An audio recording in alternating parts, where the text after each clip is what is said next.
Yep. So I think what we'll do is I will start the webinar and then we have Mr. Hardin, who's going to be managing sort of the back of the webinar. Once I start the webinar, give it a couple So I seconds. think what we'll do is I will start the webinar and then we have Mr. Hardin. Okay, yeah, then then he can start the recording.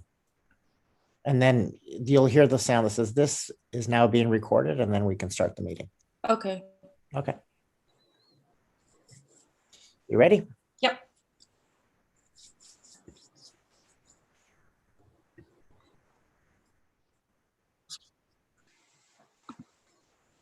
Okay, good evening, everybody.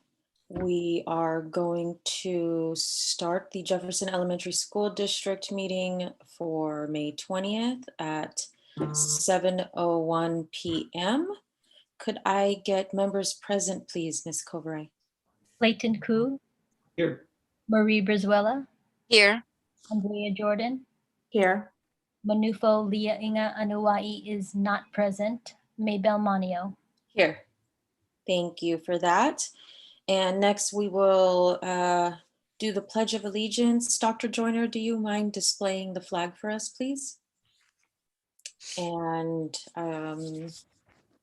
who wants to lead?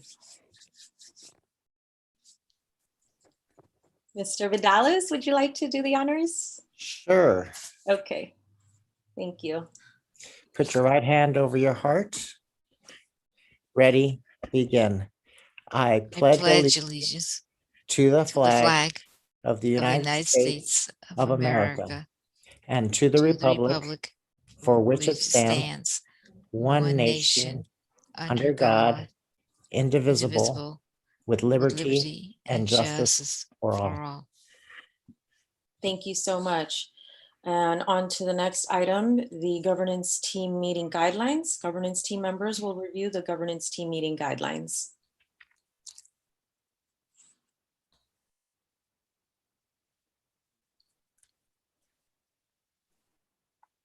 Great, and then we'll move on to the approval of the agenda.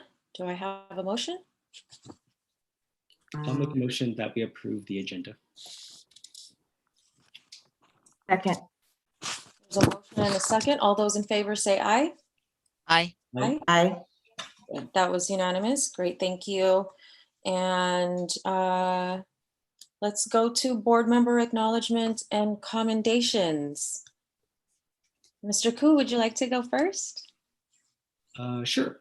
I wanted just to commend a couple of events I attended. I think I also attended with a couple of board members actually. Last Wednesday, we went to the Student of the Year ceremony at Westlake Park. I just wanted to just congratulate all of our Student of the Year recipients from all across all of our schools. It was a great event, even though it was more of an outdoor event. I actually appreciated the outdoor event. So just want to extend my congratulations to everybody there. I also attended the PIAC meeting last Wednesday in the evening as well too. There was a strong, mighty turnout of parents attending. So just wanted to thank Dr. Joyner for leading that meeting as well. And lastly, I realized this is the last meeting before our district graduation. So just want to extend my congratulations to everybody in our district, either moving on to a different grade as well as graduating out of the Jefferson Elementary School District. Thank you so much, Trustee Koo. Ms. Brizuela? Well, so not to repeat the same thing, I will ditto everything that Clayton just said, because it's, yeah, it's good that we're doing all this stuff. And I look forward to, you know, I think it's over here. It's Wednesday, June the 9th. Is that when TRP, I'm supposed to be there for their, I guess that's the graduation, is it? Yeah, I look forward to that. I'd like to go to all of them if I could, but we'll see. Okay, thank you, Trustee Ms. Brizuela. And Trustee Jordan, any commendations? Absolutely. I was going to just echo everyone's sentiments. I'm so glad that we're doing something for our students. We are at the last leg of the school year, and things are hopefully looking on the up and up. I'm looking forward to the meeting, and I hope everyone is doing good this evening. Thank you, Trustee Jordan. I also want to echo the same as my fellow trustee members. It was great to see everybody, and I want to congratulate all the students of the year this year. I know it's been a difficult time for all of us, and adjusting and creating new norms, and the fact that we had, celebration in real life this time. It was great to see everybody's faces and commend our students of the year in person. And it was actually a beautiful day for Daly City. I was not expecting to be burned by the heat and the sun that day, but it was great. It was great to see everybody. And also congratulations to our graduates this year, all of our 8th graders going out of the district, and as well as our elementary school students moving into middle school this year. Congratulations. It's definitely been tough, but you made it through, and I just want to commend all of you for that. Great. So moving on to superintendent comments. Superintendent Vidales, do you have any comments? Yeah, thank you. So, as I shared at our last meeting, I'll continue to share this. We are planning for a full back to school experience coming up here in August, 5 days a week with full time in classrooms. We're awaiting specifics, around guidance for what that would look like, but I think we can certainly count on opening up our schools for all of our students all at once for next year. Great news has been coming out of the public health sphere this week. I've read several articles that have talked about infections among children are going down even before they have access to the vaccine, because the adults around them all have been vaccinated, or there's a great percentage who have. And so that's just another way that we can protect our children, is to get vaccinated when we are eligible and able. And I would just encourage anyone who has not yet done so to please consider that. It's best for our children. It's best for our community. The more of us who are vaccinated, the less places the virus has to go. And I just want to share that today we had 900 doses made available to our middle school students and their families, or others who might have heard about the opportunity at our 3 middle school gyms today from 1 to 5. I don't know exactly how many shots were put into arms. I will get that information by the end of the week, but it was just an exciting events. I was able to visit all 3 sites and chat with the students who are in line, some of them excited, many of them petrified, but all of them, encouraged by their parents who are along with them. Some family members were also getting their vaccine, so that was a great opportunity of service that we can provide our community to vaccinate many of our family members as well as their adolescents. We will likely be planning something else toward the end of the summer, or as elementary age students become eligible. I think it's a great opportunity when it's so easy to get to, just as your local school, much easier than even if you were to go to a Walgreens or go to a hospital or some other place. The local school is tried and true and known, and kids were relaxed even though they were afraid. The other thing I just wanted to share, some of you suggested or mentioned it already, is that we are planning in-person commencement ceremonies for our 8th graders. It's a little bit different. We're doing it all at once. We have to do it in a physically distant manner. We're not all going to be able to be crowded in to a gymnasium as we've done in the past. We're going to do it in the open air. Our students at the Westmore football field for our 3 large middle schools. FD Roosevelt School is going to do a similar event as the Student of the Year. They'll conduct that on their blacktop with cars for each graduate. And our virtual school will offer a virtual ceremony as well as any of our students who are in the virtual school are welcome to attend their home school, their origin school graduation. So it's going to be a fun week, June 8th, 9th, and 10th. Each school has a different date. And we just look forward to celebrating our students in a year that they haven't had enough of that. Just wanted to remind everyone, June 15th, the governor is going to release information about reopening up California, which will likely include further guidance for school boards to begin to meet in person and allow in-person audiences. And so as soon as those come out, I'll consult with President Manio, and we will plan for doing that. It could be as early as our last meeting in June, or certainly we would do it for our meeting in July. So we look forward to that. Look forward to seeing all of you in person at once. I think I've seen all of you in person, but not necessarily at once. And so I would look forward to that. Thank you. Likewise, Superintendent Vidales. And we'll move on to consent agenda. Administration recommends approval of the start items on the rest of the agenda. Is there a motion? I'll make a motion that we approve the consent agenda. Second it. We have a motion and a second. All those in favor say aye. Aye.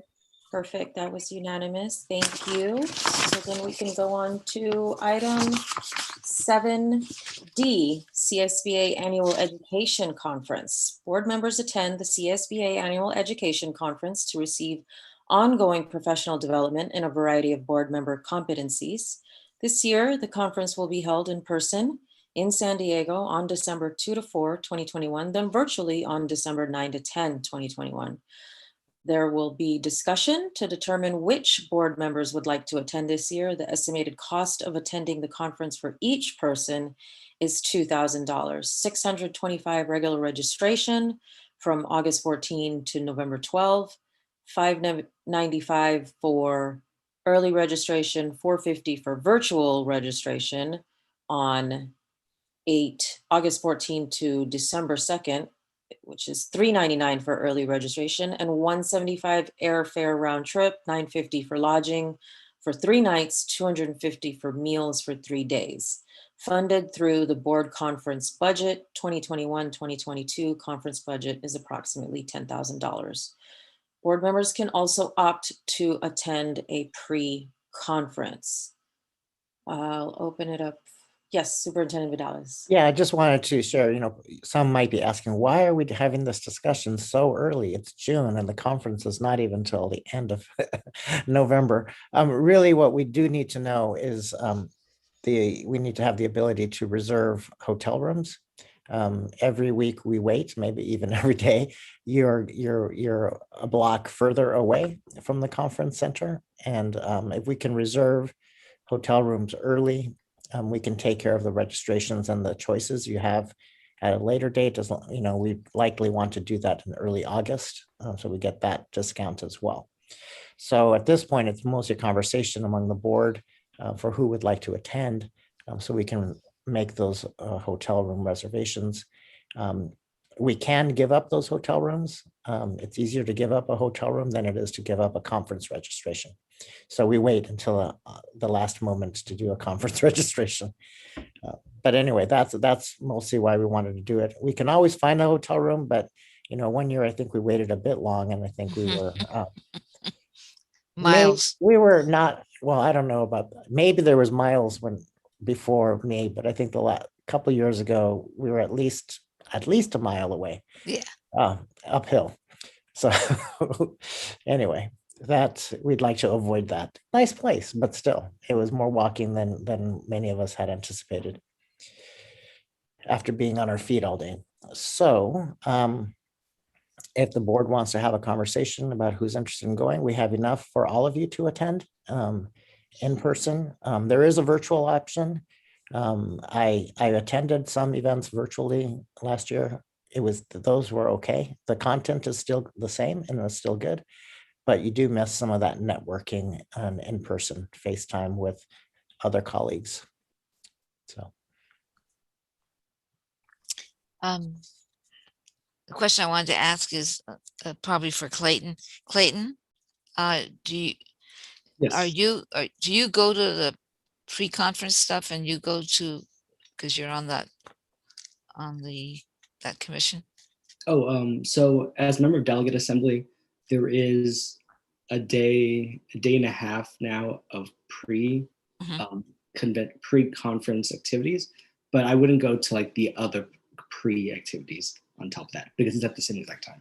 So do they, I asked the question because I remember I had to deal with that before years ago, that your cost would be paid by that association? Yeah, so SMCSBA pays for the cost of the lodging for the extra days. Okay. Or- But not or they- the, or but not they- the trip, not the transportation?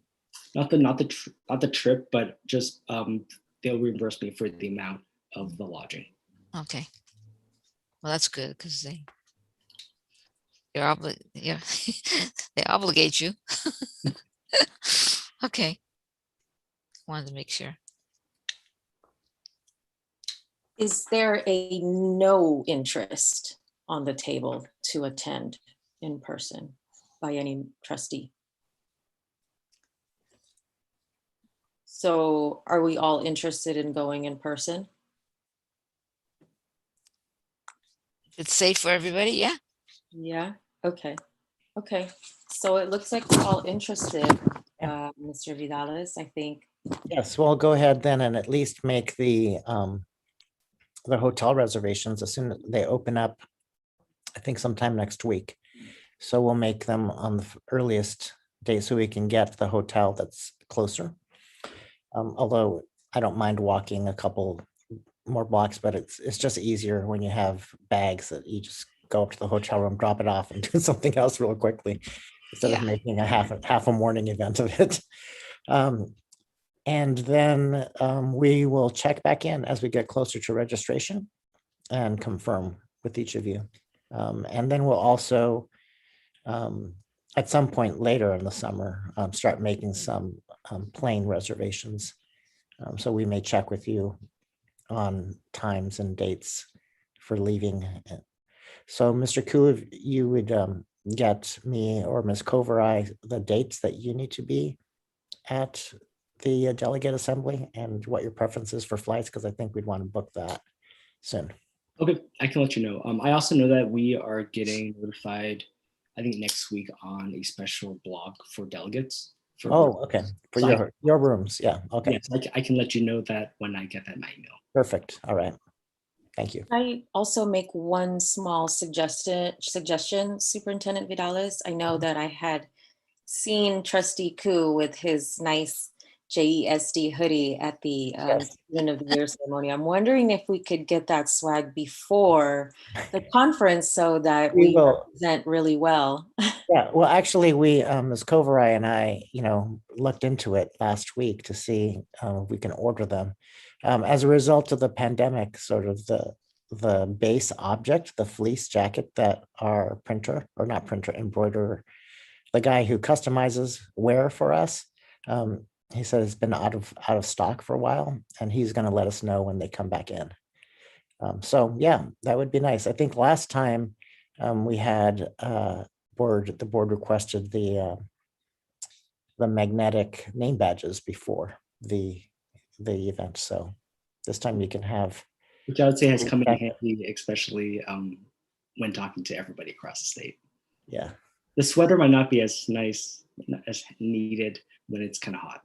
So yeah, not during the day, but in the evening, San Diego does get into the mid 60s. So even in November, it's like, whoa, this is like Daly City at noon. Summer. Okay, great.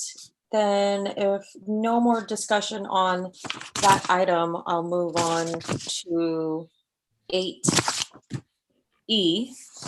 And I don't think we need action on that. I think you provided direction by it's on there as action. In the past, we have taken action, but I'll check with Ms.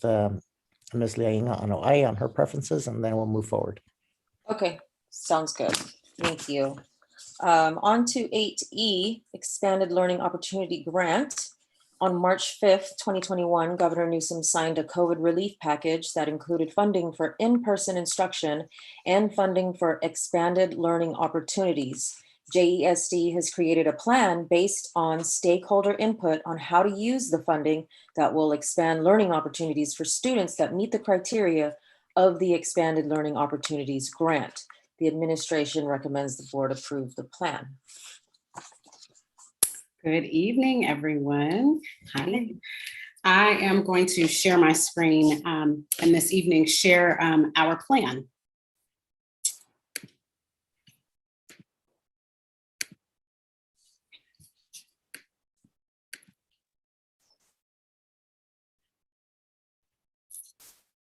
All right, can you see this?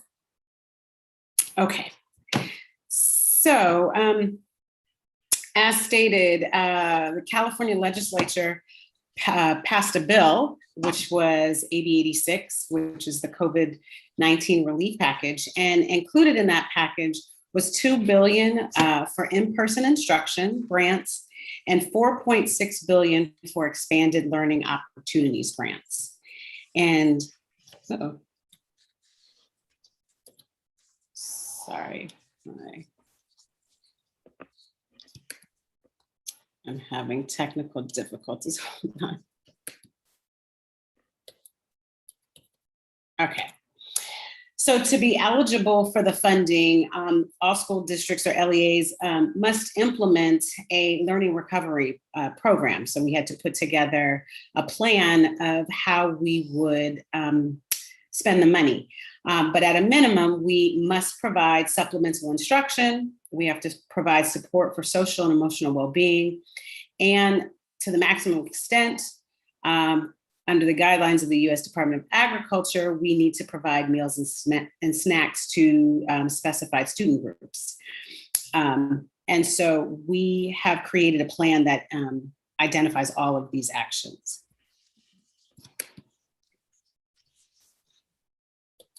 I don't know what is going on. Okay, so the ELO grant can only be expended only for any of the following purposes, as I stated before. There are 7 areas: extending instructional learning time, accelerating progress to close learning gaps, integrated pupil supports, community learning hubs, supports for credit deficient pupils, additional academic services, and training for school staff. And as a part of the grant, 10% must be set aside to increase paraprofessional hours and/or services. And so with this, you don't have to meet all 7 areas if you choose not to, but you can't go outside of these 7 areas. And so we have met these areas. And okay, so here's our proposed expenditures, how we are proposing to expend the money. So our total funds to implement the strategies is $3,862,157. And again, 10% of that has to be set aside for paraprofessionals, which would be $385,016.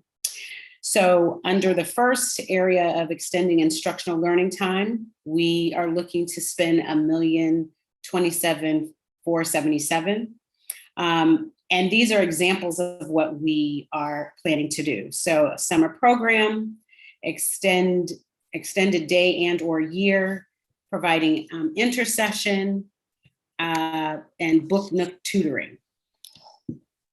And then under area 2, accelerating progress to close learning gaps, the amount we are looking to spend is $884,000, and to pay for after-school tutoring, expand library hours on Wednesday and other after-school times, and purchasing of educational technology apps. Area 3 is integrated student supports, and that's $1,408,314. And that's access to the meals, mental health and counseling, and providing site substitutes. And then area 4 is supports for credit deficient students. We have, it should be 36,000, not $36, 36,000. And we are paying for Rosetta Stone language program. Area 5 is additional academic services, and that's 385,016. And we're providing more support for designated English language development.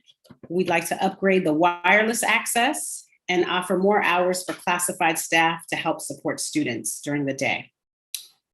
And then training for school staff on strategies. We'd like to spend $121,350, and that would be for professional development for all staff. And that would include institute days, and then increase access for our instructional aides at professional development. Oops, I think that one's it. Yes, we did not do one of the areas, which was the learning hubs, because we are, back face to face, and we just didn't discuss learning hubs. So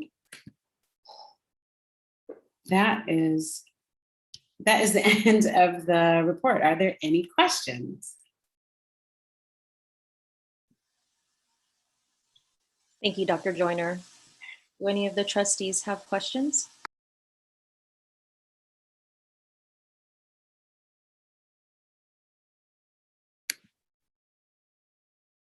And something's wrong with I don't know what's going on with my technology, but it skipped over. We did get feedback from our parent groups into the planning of how we expend the money. So we didn't just, decide to do it on our own. We did get feedback and input. It's definitely great to know, and to know especially that this was an inclusive process, and we got participation from our community. And I do appreciate the funding allocation to mental health, and it is Mental Health Awareness Month this month. And I know we heard of what happened this morning in San Jose, and everything that we've gone through in the last year. So it's such a key and important thing to pay attention to and to allocate funds to. So thank you so much for that. Yes, definitely. Thank you. Thank you for your presentation, Dr. Joyner.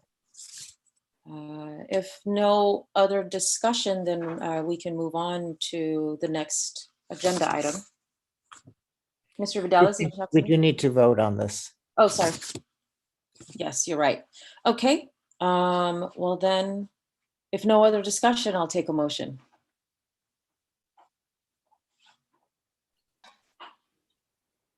I'll I make a motion. I'll go. I'll let you go. I'll make a motion to approve the expanded learning opportunity grant. Second. Okay. Okay, great. Motion and a second. All those in favor say aye. Aye. Aye. Ms. Bruzuela? Marie? I didn't hear your vote, Marie. She's muted.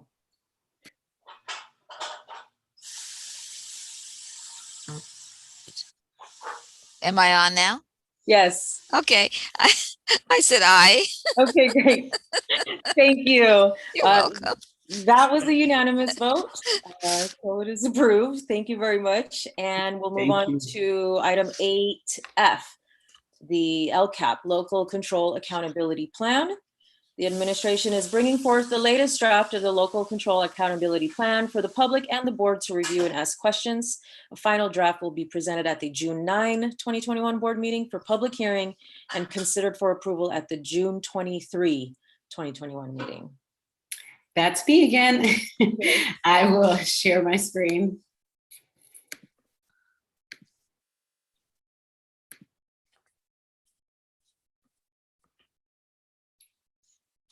All right, can you see this? So I did want to echo with Trustee Koo said. Thank you so much for being there. We have a small but mighty group. And we started out with a larger group. And from that, we've had very much good, consistent show of the same just community members giving input. So thank you so much, Trustee Koo, for attending all of those meetings. So this is the final update on our LCAP. So just as a reminder, our LCAP, what it does is it establishes the JESD vision for improving outcomes for all of our students. And it establishes the means and on how we are to provide access and opportunity for all of our students. And our plan ensures equitable practices and support for all of our students.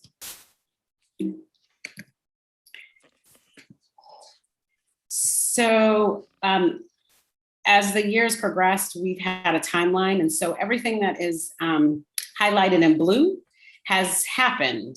And so we are now in getting ready to go to June. And so the next thing on our timeline is the public hearing and then hopefully board approval. So we done really well by following this timeline. So just a review of our goals. Okay, so goal 1 is to improve student learning outcomes and skills to prepare students for college and career. And the metrics that we are using for this goal is our CASP, ELA, and math data. And that data is from the last time we did test, which was 2018-19. We're also using our FastBridge A reading and A math data, which is our most current data. And then textbook access and the California dashboard as it relates to ELA and math data. So I just wanted to review some new and or updated actions to the LCAP. We are, for our technology, our one-to-one program for the middle school, we are adding 5th graders for the coming year to this program. So that is definitely a new action. Ethnic studies, we are, we've been working on ethnic studies for the middle school and we'll continue with that. But we're also adding elementary this year. So that is a new action. And then the Comprehensive Coordinated Early Intervention Services Plan, I've reported on this earlier in the year. That is a new action and it is part of our LCAP, and that's to provide support to those identified students who have a higher risk of special ed placement. And so we are currently working, providing supports for students so that they don't go into special ed. So that's a new action in the LCAP. Under goal 1. And then under goal 2, which is our new goal, goal 2 is to improve the academic success of our English learners. And the metrics that we've used are our LPAC data, and then our EL reclassification data, our long-term English learner data, and our Ever English Learner CASP, ELA, and math data. And Ever English Learner are English learners and our fluent English proficient students. So all those students combined they're called the Ever English Learner. And so these are the new and or updated actions for goal 2. We are providing systematic ELD training at the elementary level. And in the out years, we'll work with middle school.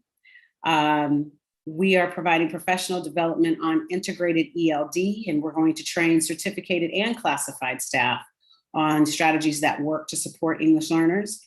And we're going to target struggling EL students for extra support.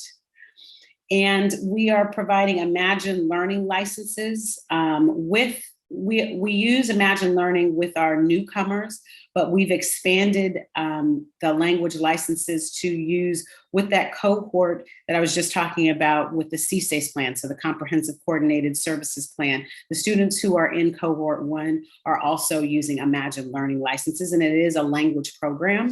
And many of those students in that cohort are English learners. So we are looking at how this program works with not just our newcomers, but English learners and any student who's struggling with language. And then we are adding in coaching when funds become available to provide coaching around English, the strategies for English learners and support for teachers. So that is goal 2. Goal 3 is build upon a district culture that promotes professional learning, opportunities for staff to learn, develop and master the skills necessary to educate JES students, to prepare them for college and careers, and the recruitment and retention of qualified staff. And the metrics that we are using are the highly qualified teachers data, the Panorama survey teacher data, and Institute Day participation.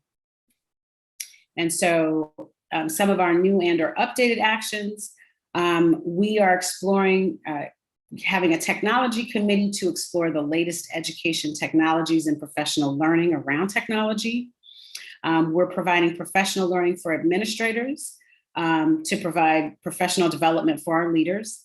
And then a curriculum adoption committee to create a standing committee that will help to adopt new curriculum as needed. And we do have some curriculum that will need to be implemented and updated in the next year. And then collaboration, we're providing time dedicated for teachers to come together to plan and analyze data.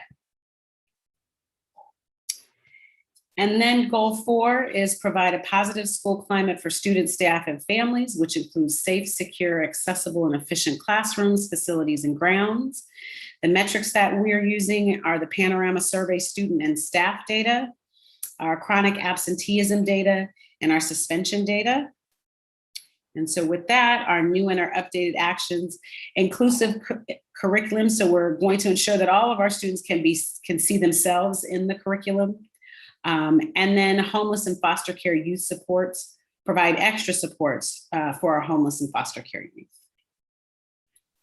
And then our last goal is goal 5, promote the district's successes, challenges, and initiatives to better engage and encourage broader community involvement in all JESD schools. The metrics that we're using are the Panorama survey family data, our parent involvement advisory committee data, and our district English learner advisory committee data. Oops. Sorry. So new and or updated actions. We are providing a contracted translation services to ensure that everyone in our community is aware of all that takes place in JESD. And we're also expanding implementation of our parent portal to ensure all families have multiple communication access. And so again, monthly, we've been meeting with our PIAC committee and our LCAP committee and our DLAC committee. And all of these committees have reviewed the final draft, and we've been working with all of these committees all year on working on the LCAP and getting input and feedback from these committees. And so they've all seen the draft. And so now we are ready for the JESD public review and hearing at our next board meeting. Any questions?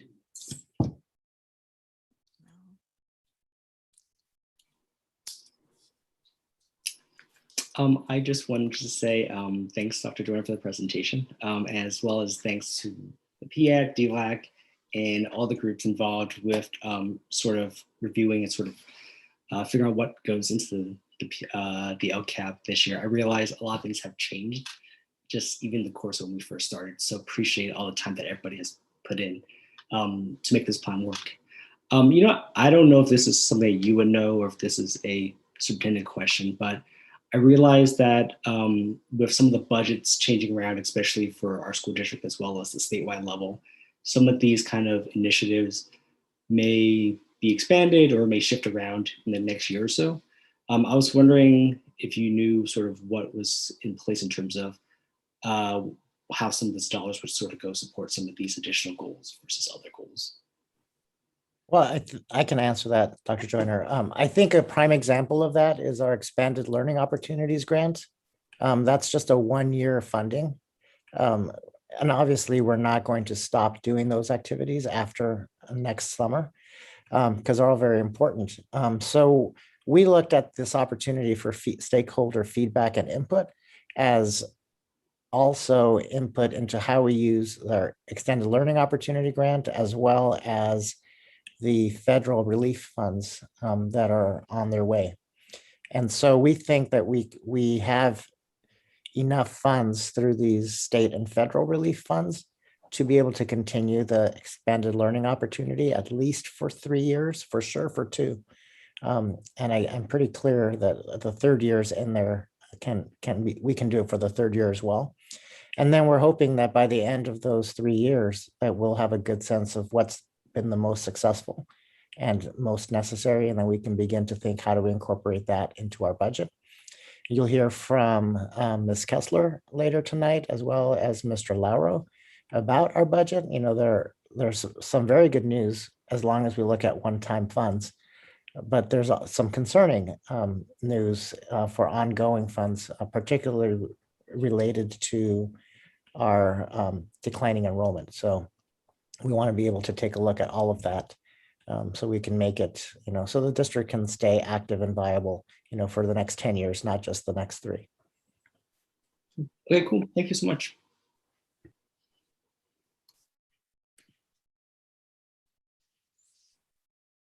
Thank you. Does anybody else have any points to discuss?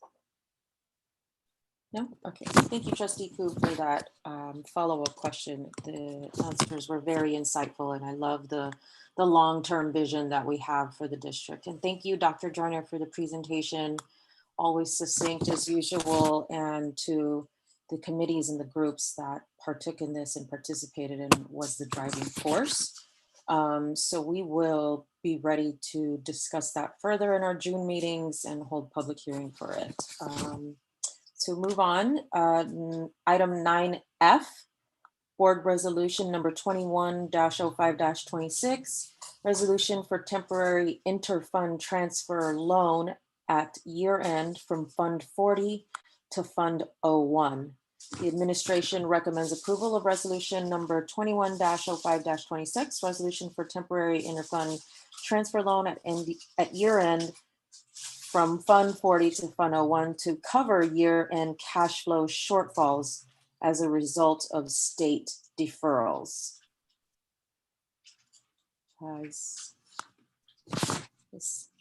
Who's presenting information on this? Ms. Kessler, you just want to give a brief background on this? Sure. So actually, part of our presentation is the deferrals. For the 2021 budget, to make it balance the state level, they had to defer payment of revenues to school districts.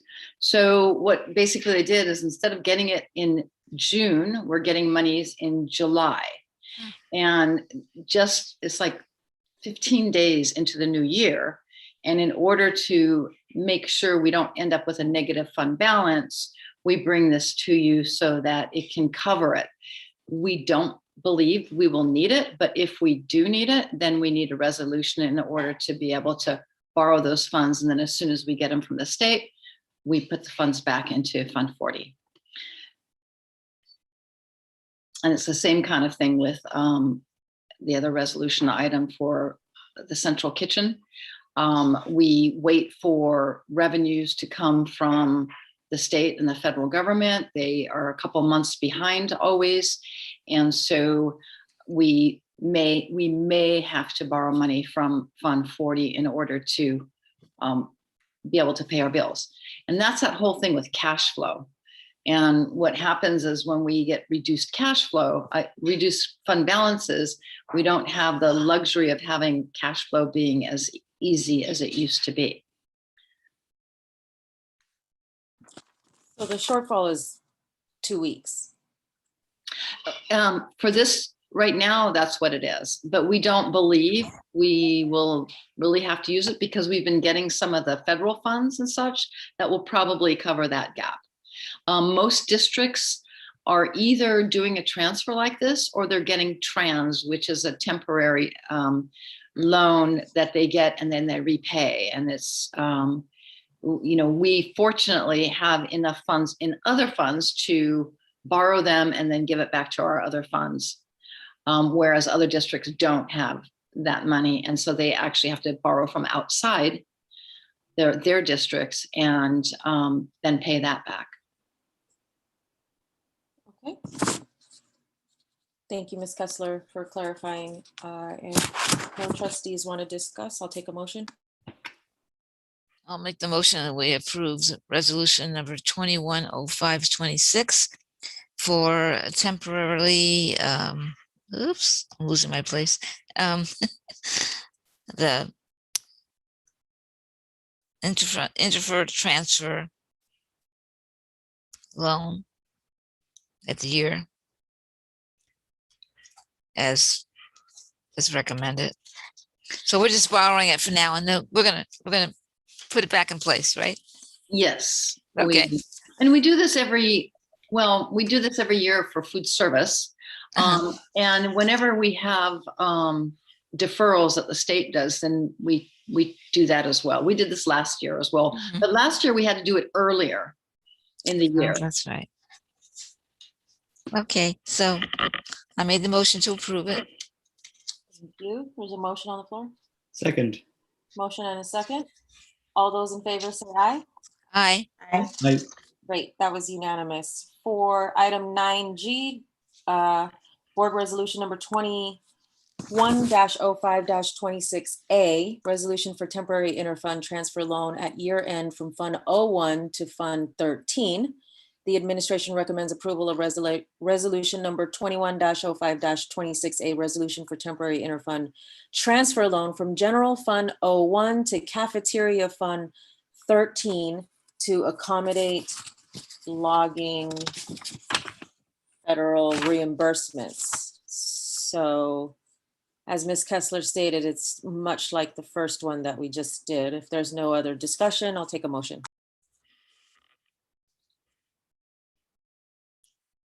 I'll make a motion to approve board resolution number 210526A. And it's to temporarily interfund transfer for the et cetera, over. It's hard to sit and read this when it's laying down, guys. Sorry. I second that motion. Great, there's a motion and a second. All those in favor say aye. Aye.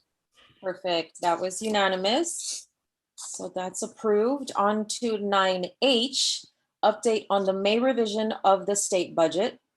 Julie Kessler, Assistant Superintendent of Business Services, and Michael Lauro, Director of Fiscal Services, will present an update on the May revision of the state budget for fiscal year 2021-2022. Good evening, Mr. Lauro. Welcome to our meeting. Thank you for being here. Yeah, if you don't mind, I'll just pop in. I don't know if you had a chance to meet Mr. Lauro. He's been with us now about a year now, right? Yeah, so it's just been just about a year. And so he's been a great help in the business office and has been supporting Ms. Kessler and budget development and all the other activities. And we're very fortunate to have him with us, and he's going to help co-present with Ms. Kessler today. Yeah, and I would also like to thank Mr. Lauro, because this has been a very difficult year for him to be stepping into that position, and he has taken the bull by the horns and really stepped in and done it, because this year is like no other year with all the different one-time funds, federal, state, moving things around for the best interest of the district so that we can preserve our fund balance as much as possible. And so we won't have to reduce programs, hopefully ever, but this gives us the opportunity to hold off on doing that and hold off on having you guys vote and determine what programs need to go. So I'm really happy to have his support. Abay Chand used to be in his position. He retired a year ago. So as Mr. Villalez said, we're going to be co-presenting. And I'm going to start out, and Mr. Lauro will present more about how the state budget is affecting Jefferson's budget. And so I'll just share my screen with you if I can. And oh boy, it. Do you need help? Yes, I do. Is that it? Okay. You want me to get it? I'm going to not share my screen. Mr. Lara, do you have I'll the do it. ability to do it, Mr. I Lara? think so. Yeah. Let me see. Yeah, we tried this ahead of time, but it wasn't working. It Okay. never Are we works. good? Yeah, that's good. Thank you. All right. I wanna go- So let me go next slide, please. Hold on. Let me see. Yeah, it needs to be a Where full is screen the- presenter or something. Where is the That's the PDF. view? So you have to, I think you just have to How's that? scroll it up instead if it's PDF. We good? There you go. Oh, well, That, Okay. okay. All right. So the state of the US economy is, you know, it's been a real roller coaster this year. And we were wondering what kind of recovery we were going to have. And we ended up with a V-shaped recovery. It bounced back, although I would still argue perhaps a K-shaped, because there are individuals, lots of individuals who have not come back up. But the economy as a whole has. What I want to point out here is what happened with the Dow Jones this year. And that's, can you see my pointer or not? You can't. That's okay. It's all right, because Can you see I'm mine? pointing to it thinking you're looking at it. The Dow Jones went from 29,000 down to 18,590. And that was a 37% drop to be rebounded with an 87% gain, which in effect was overall an 18% gain over the 29,000. I mean, that was an amazing drop and an amazing recovery. And then also the concerns that we have with the economy right now is inflation, because what's happening is people are going out now and they want to buy, but product isn't available to them. And so, you know, it's a matter of supply and demand. If the supply is low and the demand is high, you end up with inflation. And in California, that affects us a lot because we have a lot of wealthy people in California who invest in the stock market, and it's makes them skittish. And if they don't have the gains, then we don't get the tax, the personal income tax from them. Next slide, please. So we'll move on to the state economy. And as you know, it's been like a famine and a feast before, then a famine, then a feast. So our recovery has been a V shape as well. When the governor passed the 2021 budget last year, we were looking at a $54 billion deficit. And this year we're looking at a almost $76 billion surplus, plus an additional $25 billion from the federal government. So the amount of money that we're getting right now is a huge amount. This triggers what's called the GAN limit, which has been around for a very long time. That caps the amount that state and local governments can spend on a yearly basis. It's only gone over one other time, I believe it was in 1986. So what happens is it looks like we've got about $16.2 billion over the limit. And when that happens, half of it has to go to education and the other half has to go back to taxpayers. So the plan is to do just that. And so part of what's included in the governor's proposal is to give us our $8.1 billion of these funds. Unemployment has dropped significantly, but it's went from 16 down to 8% unemployment. But just prior to COVID, it was down 4%. So we're still double the unemployment rate that we were before. It's half of what it was, but double of what it was earlier. Housing prices have skyrocketed 31% in 13 months in the state of California for the median household single dwelling detached home has gone up 31%. So if we thought affordable housing was hard before, it's even worse now. When the 2021 budget was passed, The governor used some of the state stabilization funds in order to help pay for the huge deficit. And so the $16 billion in it, he used about half of that. And actually, it's half of what he's used is being replenished this year, and almost the other half will be replenished next year. So we went from 16.1 billion, and by the end of next year, we'll be back up to 15.9 billion. So here the funds were used and then they're pretty much put back in immediately. Next slide, please. So now what is the governor's budget for education? We're going to be getting, Prop 98 is $93.7 billion. That is a huge increase. They've also adjusted the 1920 and the 2021 Prop 98.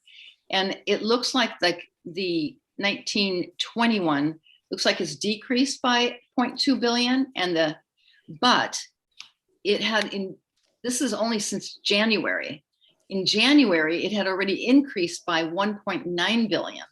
So the net increase over last year for 1920, not even the year we're in now, went up by $1.7 billion net amount.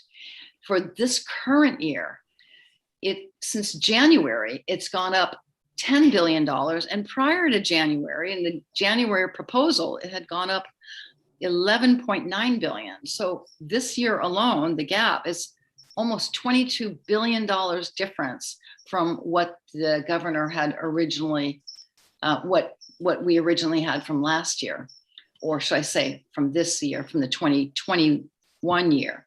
So going into 2022, there's a lot of money.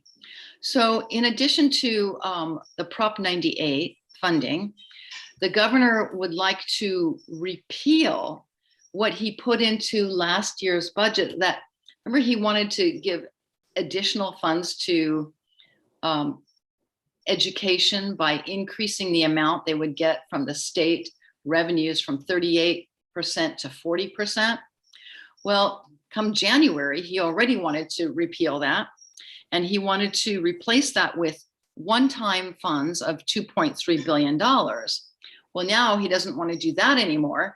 He wants to instead replace that with ongoing $2.7 billion, although it's incremental, for universal transitional kindergarten. I'll show you a slide on that specific thing later on because it is very interesting if it gets done. Next, he wants to fund a mega COLA. So I think last time I remember he wanted to do that compounded COLA where it was last year's COLA plus this year's COLA. Well, he wants to do that. Plus he wants to add an additional 1% to support the increasing cost pressures that education has experienced. So next year we would be getting 5.07% COLA, which is a very large COLA, and we really need that. And I'll show you later that this COLA is really kind of the only unrestricted funds that we're getting. Everything else that we're getting is restricted. So after that, we have, we start on the restricted funds that he wants to give us. He wants to give us $1.1 billion ongoing into the concentration grant. And how he would do this is right now, concentration grant, if a school district gets it, and we do, first you have to have over 55% free and reduced low-income students and EL students, so students in need. And instead of 50% of what the LCFF funding is, it gets augmented with concentration grant funds of 50%, it would go up to 65%. So that would be a lot of extra funds for us. This would be, however, to supplement direct services to students. So it is restricted, and for that specific purpose. Next slide, please. I am going to put my headset on because there's a bird chirping really, really loudly, and it's disturbing me. Okay, can you hear me? Thank you. All right. The next restricted funds that we're going to be getting is he wants to give $1 billion to fund after school and summer programs. This $1 billion would grow to $5 billion by 2025-26. And this would be at no cost to families. So the after school program would start out with lower income students and then open up to more students as we went along. But in the after school program, it must support a 9-hour school day. Oh. And then for the summer program, it would be to fund 30 days of summer school, but would also have to have expanded learning within it of an additional 9 hours. So the 9 hours isn't that much, but to go to a 9-hour, it must provide a 9-hour school day. So when you take the school and you add the after school time, it provides that, and it has to be with expanded learning. Now, of course, this is what the governor's proposing, and we don't know what the legislature is going to do in a couple of weeks, actually. Governor also wants to pay down some of the deferrals. Now, we started out with $11 billion of deferrals this year. Come January, he got rid of 7.3 of those $1 billion, leaving us with $3.7 billion of deferrals. And now he wants to get rid of another 2.6 billion. $1.1 billion. That leaves us with $2.6 billion of deferrals for next year. The deferrals for this year did not change. We have all the deferrals that we were supposed to have. Now that $2.6 billion of deferrals would be, once again, from June to July, which means we would probably have to borrow funds in order to get past the school year from 1 year. We're not allowed to have a negative fund balance in one fund, in any fund. So that's why we borrow from one fund and go into the other fund so we don't end the year with that. Then we could turn around and put it back in. Actually, we don't even have to wait till we get the other funds. We could put it back in and carry a negative balance as long as it's within the school year and our other funds carry it. So in any case, with all of these funds that we're getting, all the funds, this huge surplus that the state has, the governor has not found it fit to pay off these deferrals.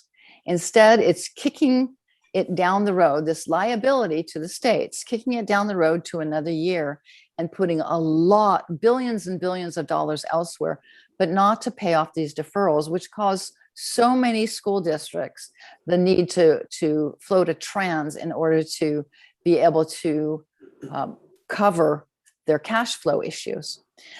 So I'm really hoping the legislature pushes for these deferrals to be paid off. So special ed will get the COLA, the compounded COLA, but it will not get the extra 1%. And the education rainy day fund will get a $2.6 billion deposit to bring us up to $4.6 billion. This will trigger the cap on reserves for school districts in the 22-23 year to 10%. Next slide, please. Now, Dr. Joyner talked about this, and I know you've seen this already, but I do think it's interesting to point out and share with you. She was talking about the AB 86 funding that we received. In this case, the first item is for the in-person instruction, which if you recall, the governor gave us the state education $2 billion in order for us to reopen schools between April 1st and May 15th. Now we did that. We opened on the 19th. We're only going to have to give up 7% because there was a 1% penalty per day that you didn't open. And these funds have to be used by August of 2022. Dr. Joyner spoke a lot about the Expanded Learning Opportunity Grant, which we've received a lot of, almost $4 billion million dollars, sorry. $4.6 billion was given out for this. And it is to provide additional services. It is earmarked, it is restricted, and it has to be spent by August 31st of 2022. Next slide, please. Now this is new money. So another $2 billion of new grant funds for in-person instruction, health and safety. And these funds can be spent starting July 1st of this year through June of 2023. And if you look at the next one, $2.6 billion of one-time new funds, this is for the identical purpose of the Expanded Learning Opportunity Grant. This one we can start, this is what's very interesting, we can start using these funds in September 30th of 2022. So it's in the 2021 budget. I'm sorry, it's in the 21-22 budget proposal, which the 21-22 year ends June 30th of 2022. But these funds that he's including in his proposal can't be spent until the 22-23 year. And if you go back one slide again, please, you'll notice at the very bottom, as I said, the ELO funds here have to be spent by August 30th of 2022. Next slide again. And these can't be spent until September 30th. So we have a 29-day period where we cannot spend these funds. That won't kill us, but it's clearly meant to continue the programs that we will have with the Learning Opportunity Grant. The most successful programs, of course, will have opportunity to find that out. And so we'll be able to use these funds in the following 2 years. But to me, the interesting part is that it's in this year's budget, but we aren't even allowed to spend, or should I say the 21-22 budget, but we aren't even allowed to spend it until the 22-23 year. So next slide, please. So earlier I told you about the universal transitional kindergarten that the governor wants to start. And I think that that's a wonderful idea. Again, this is for future years. He's actually not putting the funds in his proposal for this year, except for these two small amounts, the $250 million for planning and the $190 million for facilities, to prepare facilities for additional TK classes. Although for some reason he won't allow us to use it for portable units. So it has to be like hard units, which makes it a lot more difficult for districts to do in a year. So the incremental part is the TK eligibility and program would start in the 22-23 year, and it would include students from who turn 4 between September 4th and September 2nd and March 2nd. And he would fund it at $900 million, so just below $1 billion funding. The following year, he'd extend out when the kids would have to turn 4, and so that to June 2nd. And the amount that he intends on funding for that is not yet determined. And then in the 24-25 year, that's when TK would be totally funded and for all kids, all students, age 4, from September 1st through, or September 2nd through September 1st. And he would fund it at $2.7 billion. So this is wonderful. I think that TK would be great for everybody, all the 4-year-olds. In addition to that, he wants to decrease the class sizes, make them half the size. And to do so in the 2022-23 year, he would fund it by $380 million. And in the following year, or 2 years later, by $740 million to decrease the number of students per class. Next slide, please. So this is where Mr. Laro takes over. Good evening. So I'm going to be going over the May revision LCFF funding, which is how we get our funding at Jefferson Elementary School District. As you can see, the 21-22 funding that we're going to be receiving is about $57.8 million. This is $2.1 million additional funds over this fiscal year. But if you think about it in terms of our unduplicated pupil percentage, which is English learners, foster youth, homeless, and low income, we're still losing about almost $1 million, $855,000. The out-year COLA is a lot better than the January governor's budget. So for 22-23, it's at 2.48% from 1.28. 2023-2024, it's at 3.11%, up from 1.6%. And in 24-25, it's at 3.54%, up from 1.9%. So these cost of living adjustments increase our funding levels. So it's a good thing. And these would be ongoing. We're not budgeting any of these one-time funds that Julie was talking about from the May revision. These things need to be passed by legislation. So until we have more solid understanding, or if it gets passed, then they won't be included in the out years budgets. One thing to note is that the 21-22 ADA, or our funding level, is based off of the 1920 P2 or attendance. That's because I think in last year's budget, they had included a hold harmless for 2 years, which would be this fiscal year, 2021, and next fiscal year, 21-22. And then after next fiscal year, our ADA would be based off of the greater or lesser of this year's, or pretty much this year's. The out year's ADA is budgeted at 5415. This is a decrease of 236 students. And this is based off of our enrollment and projected ADA for 2021. Just to put in perspective, 236 students is equivalent to a loss of $2.36 million. So it's a big drop in funding that we're projecting to see in 23-24. Or 22-23, I'm sorry. If enrollments continue to drop, when we start coming back in August and September, we'll have to revisit our out-year projections and how the revenues will be affected.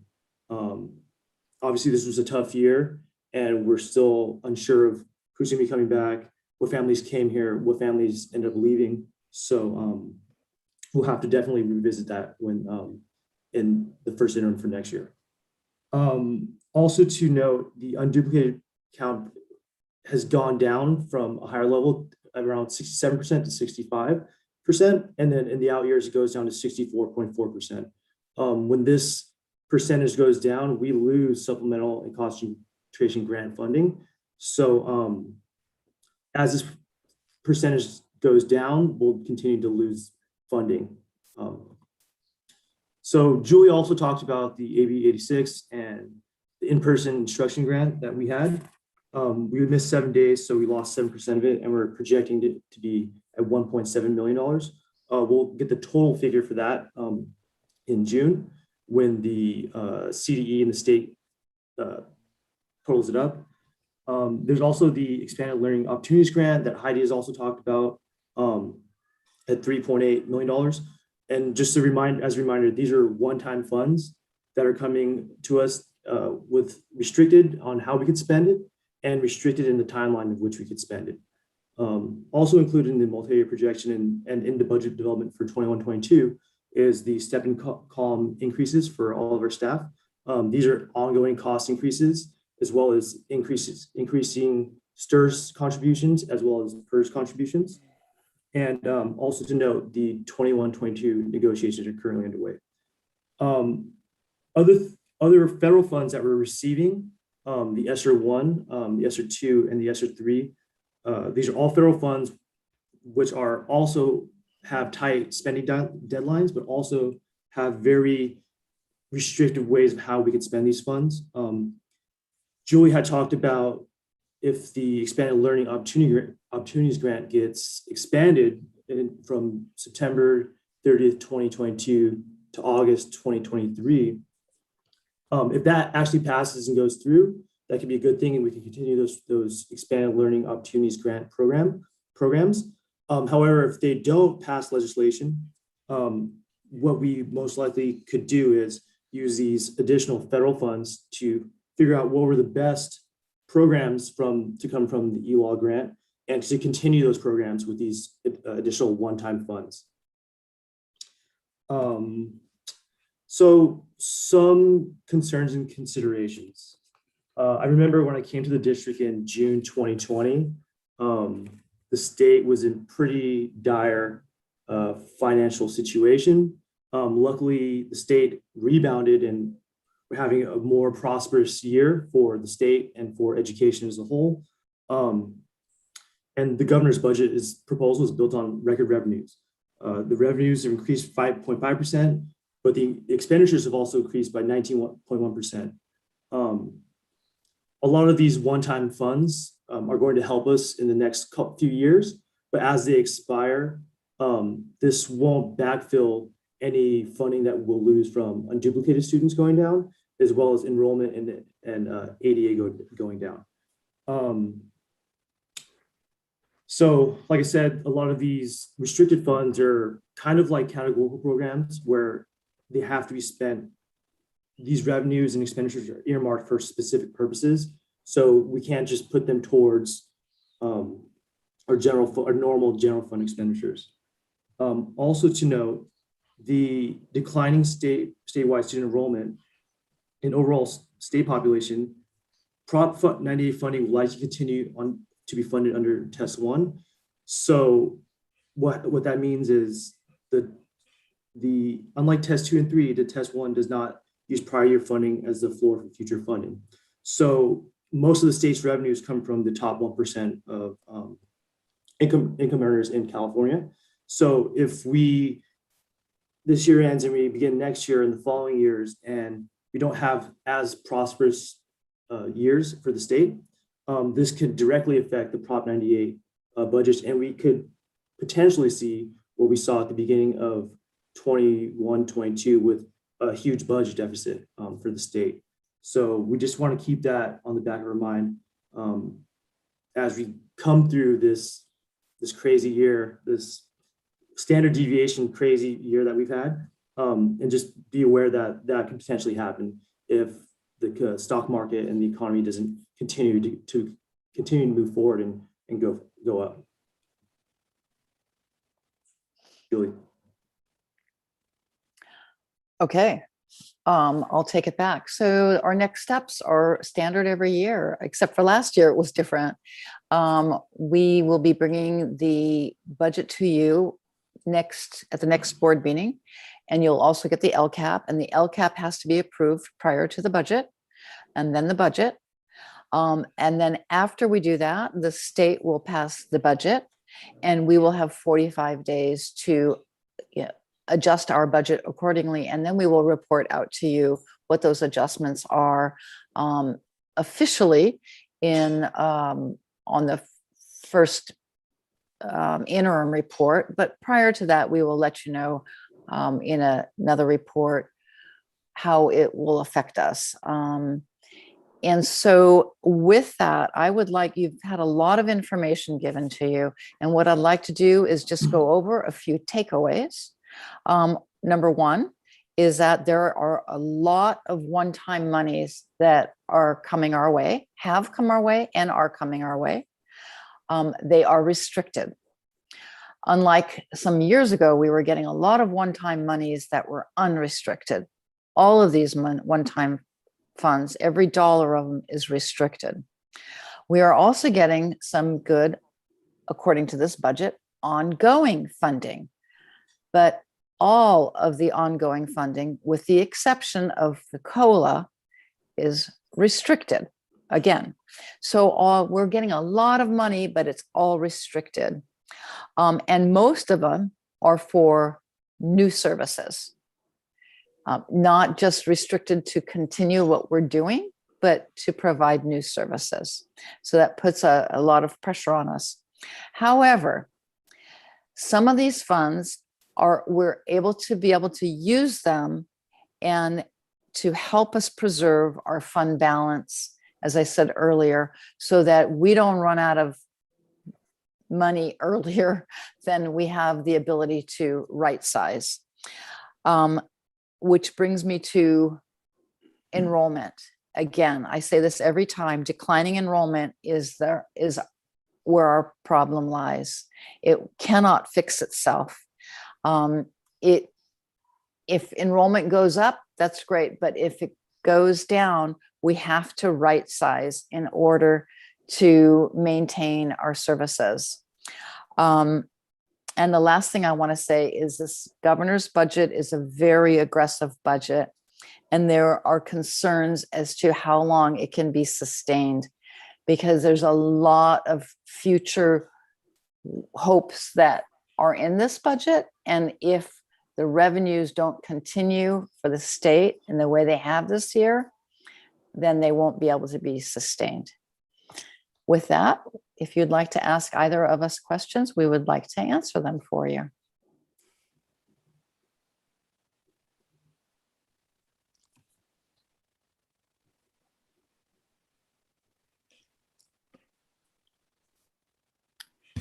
Questions? No? I guess I'll go. Ms. Kessler, Mr. Lara, thank you for the presentation. Very detailed. I really appreciate it. I have a couple of just general questions. So I know whenever we get normally the budget presentations, there's like this table that you show sort of each of the interims as well as like future projections in terms of potential deficit spending and all that kind of stuff. How does that look with what you presented today? I don't know if you can. Okay. Yeah. I think yeah. he's Okay. referring That's to your MYP table. right. That's a very good question. And in 2 weeks from today, You'll know. you will see that, number Yeah. one. But what I do want to say is, as Mr. Laro said, a lot of these one-time funds, or actually all of the one-time funds for the most part, we are not putting into the budget right now, that any of the ones that are in the governor's proposal, because we're waiting for legislature to do it. We don't want to put in, well, first off, we don't know how much it's going to be for us because they didn't say a per student amount. But we don't want to, put in $1 million for after school programs when we don't know if the state is going to pass that in the budget. So a lot of it's not going to be in there, but we will remind you of that in 2 weeks from now when you see it.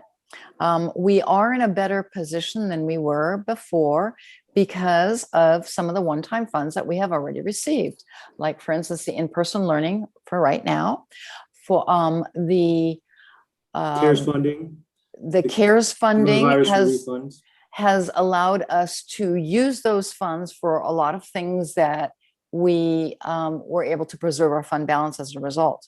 So we keep being in front of that wave. And so that's really good, but we won't have these huge cuts that you have to make in the next, in that proposal.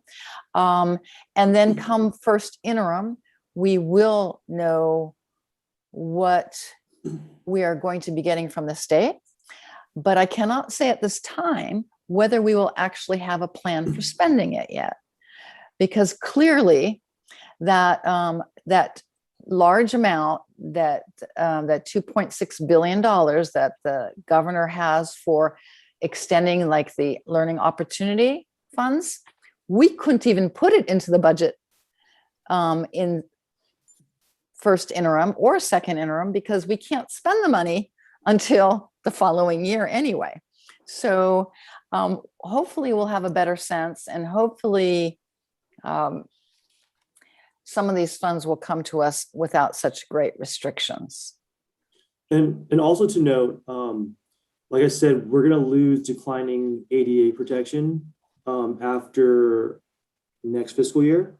So when we lose that declining ADA enrollment in ADA protection, we're going to have a steep fall off in our LCFF revenues. So we don't know how severe it's going to be because we know our enrollment's down by 236 students. But when that does happen, you lose that ADA, it's going to be a steep drop off. I mean, And we're going to and the multi-year projection that you've been seeing, the one you just saw on the second interim and the one that you will see in 2 weeks from now, we include that in the 22-23 year. We include the drop off to the extent of our enrollment now. But come September, when we know what next year's enrollment is, if that drops more than where we are now, that is not included in our projections. Okay, got it. That makes sense. I had a question about, I also had another question about slide 4. It was, you sort of went through the governor's plan for summer school. I know that we have a summer school program. Does this replace it, supplement it? Does it sort of, I guess, in what way does it help, or sort of, in what way does this help us, I guess? Well, we would be able to, and of course, Mr. Dallas would be able to answer this as well, but we would be able to, number one, instead of 20 days, or actually 19 days, because we don't have it for the 4th of July holiday, we have it right now for 19 days instead of 30. And we have it for select students. So we would be able to open this up to a lot of students and have a much richer curriculum and to offer more. But that is really not my area to talk about. I don't know if you would like some more information from Mr. Vidalis on that. Yeah, and I would say yes to what Ms. Kessler said, more students, longer time, and hopefully we'll have the ability to hire staff. This year we had intentions of offering more summer school to more students, but it's been very difficult to get staff that's willing to work for the summer after the year that most staff have had. And last year was not restful. So I think that people are looking forward to a summer of rest, and hopefully, after the following year, people will be willing to consider, working or at least splitting an assignment for summer school so we can offer it to more students. Got it. Thank you. I have a bunch of other questions related to one-time funds, but I realize if you're going to be presenting in 2 weeks, maybe I'll just hold off for when you actually have all that included in the budget. Well, again, it won't be included in the budget. Or it won't be included, but it'll be like noted, right, somehow. Yeah. Okay. I mean, you can still ask the questions if you want. Sure. I guess I was asking, so in AB 86, there was a mention of like $2 billion for this, 2.6 billion for like targeted intervention grant. This one. What do we get out of like that $2 billion? You know what? So if we're just getting a straight percentage of that, we would get basically that amount times 0.0009. So Does that help? 1.8 million. About 1.8 million for the top one. And 2.6 times 9 is, I don't know, like 2.1 for the bottom one if it's straight. Yeah, if it's straight. But these things are going to come, weighted for certain student population. And if they go into these actually this is one time, but So it's more likely that we'll get a percentage, but it could very well be based on our Title I students. our Title I students, yeah, our free and reduced, our unduplicated percent students, or our LCFF supplemental and concentration grant percentage. It's hard to say. Okay, got it. Thank you for that. And then I have one last question. I promised my last question. No, take your time, whatever you'd like. On slide 11, I know you mentioned test 1, test 2, test 3. Mhm. Maybe it's me, but could you clarify what each of the tests means? I'm not Mr. Koo, it's not you. And No, it's we could give you a special study session and you still won't understand it. You don't. It's how they determine our funding. yeah. And basically with test 1, we simply get a percentage of the state revenues for the year. And we're supposed to get the highest funding level, whichever one provides us the highest. Except for, well, there's some other things involved, but it has to do with per capita, it has to do with growth of the state, it has to do with Student attendance. student growth Yeah. or decline. And so again, the reason why we brought up the test 1 is because the test 1 doesn't have a safety net floor. It doesn't say you get last year's money plus this extra money. Mhm. It just simply means you get a percent of the state's income for the year. And so if the state's income drops because our top 1% didn't make so much money in the stock market, and it's a test 1 year, we're going to feel it a lot because we're not going to have this guaranteed level. And the reason why they believe we're going to be in test 1 for some years now is because declining enrollment is happening throughout the state. And it's expected to happen through like 28, 29, something like that. And we are right in there at the level that they believed it was going to happen. And so as long as it continues declining enrollment for the state, we are likely to be in the test 1 year. And so the guarantee, it gets really scary. It becomes a guarantee of percentage rather than a floor plus an amount. Mhm. Did that help at all? Prop 98 is pretty confusing. It didn't help that I was getting kind of hung up on it as well. But It's confusing. It's confusing. And like Julie says, and I'll reiterate, if the state's fiscal health isn't so hot, so if we have like a beginning of 2021, so last June, if we have one of those years, that could be pretty detrimental to our budget. So just something to keep in the back of your mind as we go through this year and into next year, because our the funding of our district is dependent on the state's fiscal health. So even with all the one-time monies, right, like to have specific spending dates, we're still dependent on how the state's doing. So Okay, cool. Thank you. I think that makes sense to me.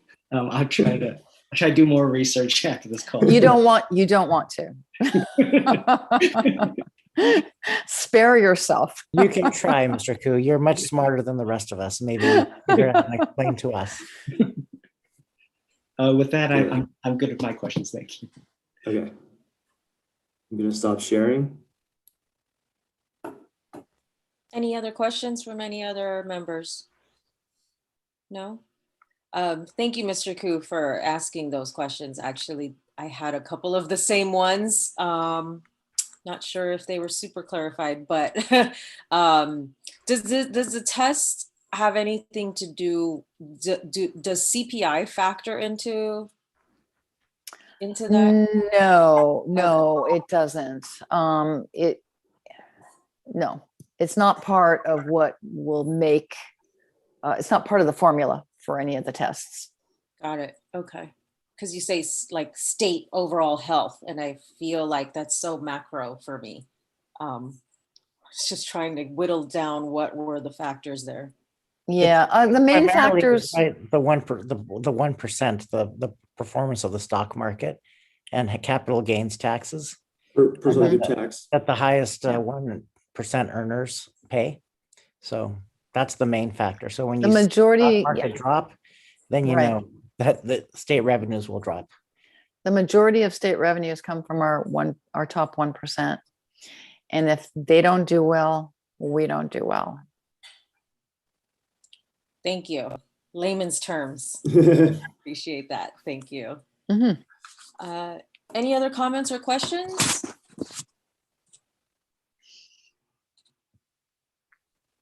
No? Okay. Well, thank you so much, Ms. Kessler and Mr. Laudo. It was great to meet you. Thank you both for your time and the presentation. I know it takes a lot to present so much information to us in that very clear and concise way. And we look forward to, knowing more in the coming meetings and to the chart. I do appreciate, as well as Mr. Clayton, that visual. It definitely helps us understand a lot more. Well, we are also looking forward to knowing more. Yeah. And we That- appreciate the opportunity to share. That slide will forever be known as the chart, The chart. the chart slide. You'll get it. Yes. Thank you. Thank you too. Thank you. Thank you.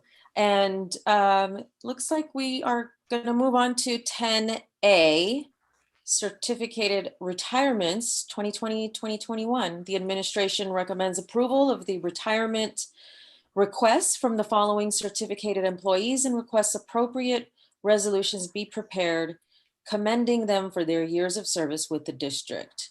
Kathy Mackay, principal of MHT, effective June 19, 2021. Ms. Mackay has been employed by the district since August 26, 2002.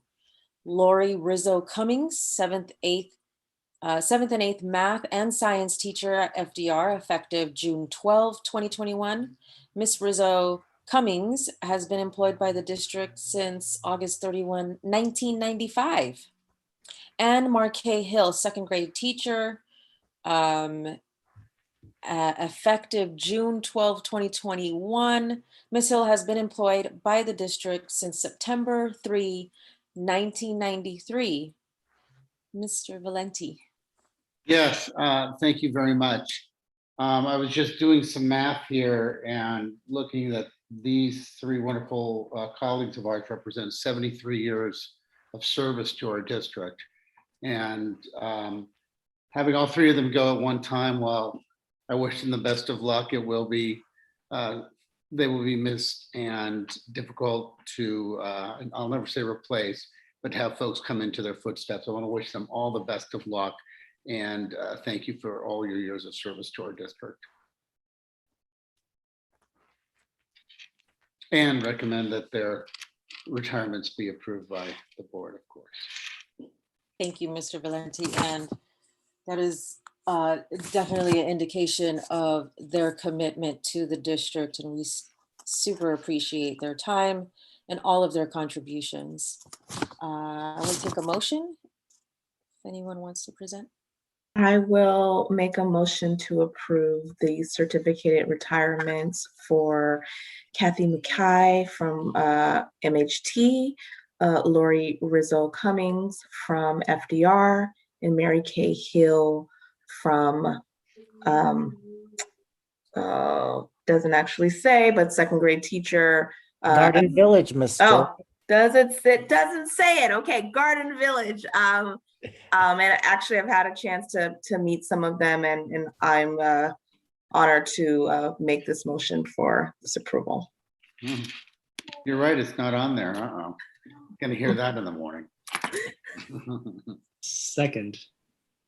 Great, there's a motion and a second. All of those in favor say aye. Aye. Thank you, that was unanimous. And thank you again, Ms. Hill, Ms. Rizzo Cummings, and Ms. Mackay for your years of service. Truly been a pleasure to have you a part of our district. And item 10D, administrative appointment 2021-2022. The administration recommends approval of the following administrative appointment for 2021-2022. Pam Scott, Assistant Superintendent Educational Services for the district office effective July 1, 2021. 1 MA 261, range 2, step 6 plus MA. Well, we'd like to, again, welcome back Ms. Scott. You did meet her at our last board meeting, just as an introduction. We're happy to make the recommendation to have her approved by the board as our next Assistant Superintendent of Ed Services.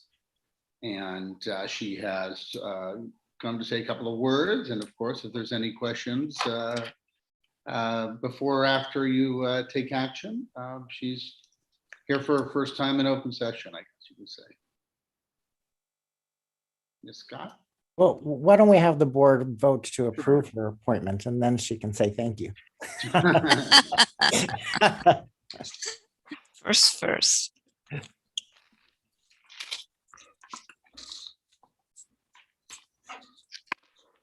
I entertain a motion, and thank you, Ms. Scott, for being here. I was absent at the last meeting, so this is my first time seeing you.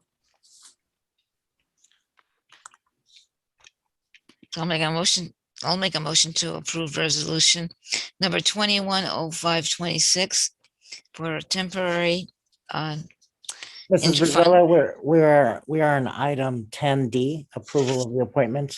Oh, I shouldn't turn the page back again. I'm Yes. sorry. That's all right. Okay. 10B. 10D. D. Okay. Oh, yeah. Sorry. So I'll make a motion to approve the following administrative appointment for 2021-22 for Pam Scott, Assistant Superintendent of Educational Services for the district office effective 7/1/2021. And it's a 1 MA 261, range 2, step 6 plus an MA. And welcome. I second the motion. Great, there's a motion and a second. All those in favor say aye. Aye. Aye. That is unanimous. Congratulations, Ms. Scott. Thank you. Congratulations. I guess as Mr. Vidal says, you can say thank you now. Awesome. Well, thank you. And thank you for the warm welcome and the introduction. I am very honored to be able to serve the Jefferson Elementary School District in the position of Assistant Superintendent of Educational Services starting this July. I want to say just how very kind everyone has been throughout this entire process. It's evident to me that this is a district of dedicated and caring individuals, and you've created a really rich learning environment for all students. I look forward to working in partnership to support and continue the work that is in progress. I've been an educator for more than 3 decades. I spent the first 15 years of my career as a teacher, working at both the elementary and middle school levels. And from there, I moved on to be an assistant principal at a K-8 school for 3 years. And that led me to my current position as the principal at Burlingame Intermediate School, a job that I've held now for 14 years. I have 3 kids. My 2 daughters have both graduated college, and my son graduates high school tomorrow. So with all 3 now grown, I feel that the timing is right for me to take on this new growth opportunity. And I need to say that this position in this district is exactly what I had hoped for my next step in my career. Equity is at your core, and it is for me too. The ethnic studies curriculum you've calendared for the next year highlights your forward thinking and the alignment of your core values. Implementing both the positive behavior interventions and supports and restorative practices are powerful tools you've chosen to foster healthy school communities, which also aligns to your focus with equity. And then creating systems to support your families by offering different levels of engagement showcases your value of inclusivity while at the same time respecting the complexity of different family units. So these are just a few of the key elements that I'm looking forward to and the reasons I'm so excited to start working for the Jefferson Elementary School District. Thank you so much for this opportunity. I can't wait to meet everyone, to hear your stories, to celebrate your work, and to form strong partnerships moving forward. So thank you again. Thank you very much, Ben. Thank you, and congratulations again, Ms. Scott. We look forward to working with you. And Welcome, and we'll see you when you come down to the office this week. Sounds good. See you Friday. And we'll see you. thank you. Moving on to item 12, persons wishing to address the board on unagendized or closed session items. This portion of the agenda is available for individuals to comment on or address the board on any issue that is under the board's jurisdiction and not on the agenda or an item addressed in closed session. Do we have any speaker cards? No, we do not have any speaker cards submitted tonight. Okay. Then we shall move on to item 13, governance team member comments, reports, and board meeting reflection. Who would like to go first? Ms. Bruzuela, would you like to go? Okay. Okay. Good. Thank you. Thank you. Well, I'm excited about everything right now. Things are really coming together for our well-being, our district's well-being. I'm excited about our new additions to our school district. And I just really think we're really ready for things getting so much better and so exciting. And I wish everybody much success in whatever they're doing, and health and good health. And we're really looking forward to the time we can have our meeting in person, where we can actually be there together. I miss that. I miss that a lot. But thank you to everyone. Thank you to the superintendent and everyone who's been working hard. While we're not there in person with you guys, we know that you're holding down the fort, and it's really great. So thank you so much. Other than that, I'll pass. Thank you, Trustee Bruzuela. Trustee Jordan, any comments? Yes, just wanted to thank everyone who presented tonight. It was really helpful to get additional insight, especially on the budget, which is always kind of mostly going over my head. And so with that, I'm very excited to attend the annual conference this year, because I attended it last year, and there's so many sessions I didn't get to attend everything. So I'm hoping to get a budget session in there so I can gain some more insight and understanding. I'm also excited for some in-person meetings. I joined the board during a global pandemic, so I have not had a chance to have an in-person meeting. So I am definitely excited for that as well. And everyone have a great evening. I'm looking forward to the end of the school year. I'm very grateful to the administration and our classified staff, and everyone who has just helped us move through this year, despite the challenges that we faced. Thank you, Trustee Jordan. And Trustee Koo, any words? Sure, yeah. I just want to echo everybody else's comment. A lot of the presentations regarding the LCAP, additional fundings, as well as our budget short and long-term plan. So just want to thank all the presentations for that and sort of keeping the board informed. I also wanted to give the board a summary of the CSBA Delegate Assembly meeting we had actually. We attended a 2-day meeting on the 15th and 16th. It was a virtual meeting, and there actually was a bunch of stuff regarding the budget. However, I realized Ms. Kessler and Mr. Lara already presented a lot of it, so I will not repeat any of that again.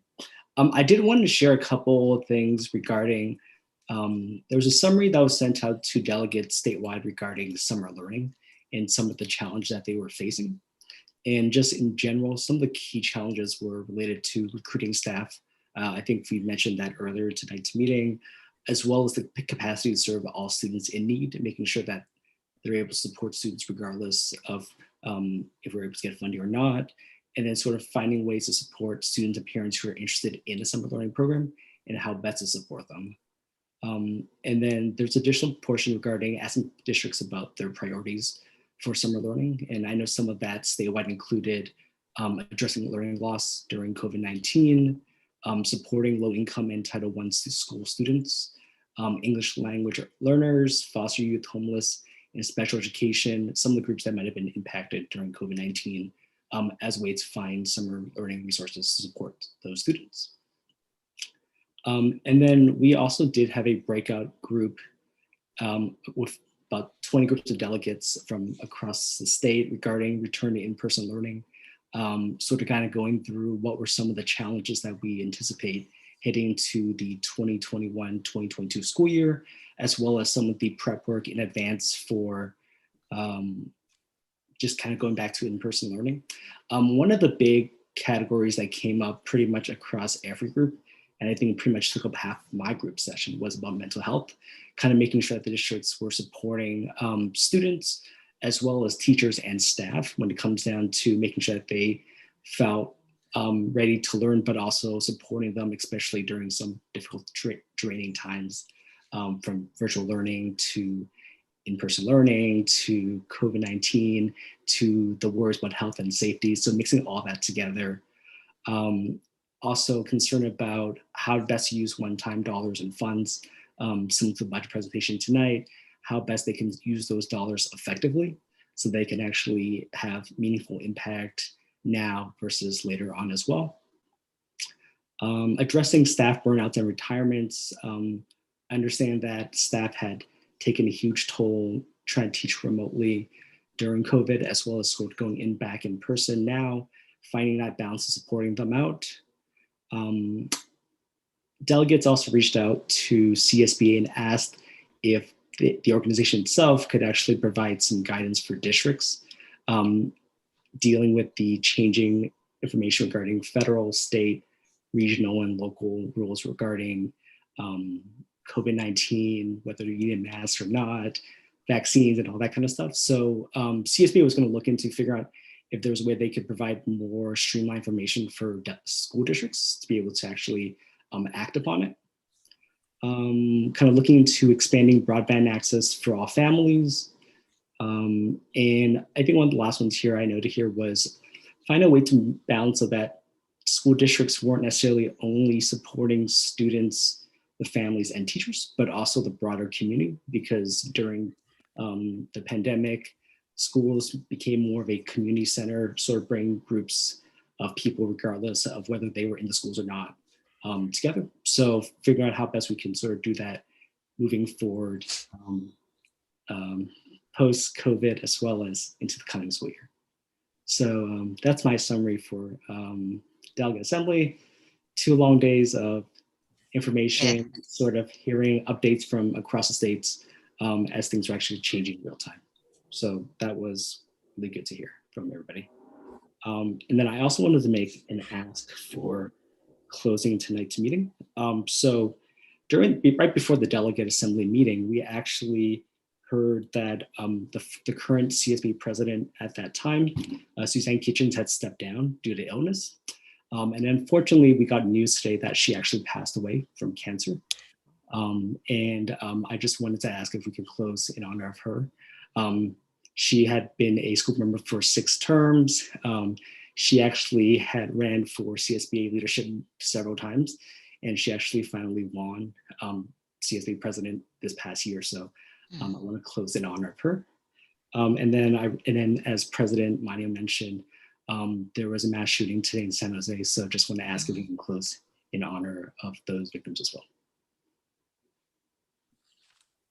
Trustee Koo, what is the CSB president's name? Sure, Suzanne Kitchens. Kitchens? Yeah, Kitchens. Thank you. Thank you for bringing that to my attention, Mr. Koo, and for always representing the board and the district through all of your interaction and your participation in all of the delegate assemblies, PIAC meetings, all of the things that you attend. You definitely give your time from what seems like a never-ending well, and just want to show our appreciation for that. Absolutely. And if there are no other comments, I just want to say thank you all for being here with us, for staying strong. Absolutely thank you to our administrators for your eternal strength in getting us through another school year in this pandemic. And we definitely look forward to seeing each other in person really soon. With that, I would like to close our meeting out with a moment of silence for actually Barbara Harrison, the mother of Janet Harrison, a teacher at Franklin D. Roosevelt, our CSB president, Suzanne Kitchens, and all of the victims with the VTA shooting in San Jose this morning.